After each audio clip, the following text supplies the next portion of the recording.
La raison profonde, c'est que l'Académie est la plus vieille agence de santé publique en France, on a 200 ans, et que cette agence de santé donc, a plusieurs caractéristiques. Premièrement, elle est indépendante, alors que les agences d'État ne le sont pas. Deuxièmement, elle a une réputation. Et troisièmement, elle a une multidisciplinarité. Puis quatrièmement, une compétence certaine sur les domaines de la santé en général et du vieillissement en particulier.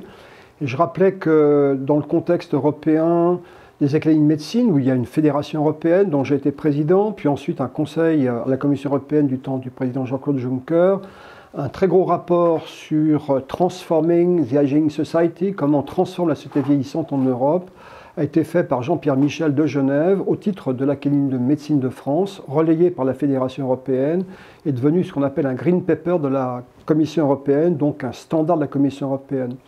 La deuxième chose, c'est que le thème est particulièrement au centre de nos préoccupations, puisque dans nos communiqués, par exemple sur Covid, on a parlé d'EHPAD, bien sûr, on a parlé de réanimation sur le sujet âgé, on a parlé de médicaments sur le sujet âgé, on a parlé donc de beaucoup de sujets impactants de sujets âgés, confrontés donc au problème de Covid et bien sûr sa surmortalité.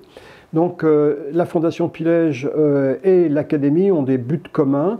Et nous réjouissons de travailler ensemble parce que plus il y a de parties prenantes, et la société en particulier, sur un problème sociétal qui est le vieillissement, qui incorpore tout le monde, il n'y a pas que les médecins, les pharmaciens, etc. Tout le monde doit être investi dedans.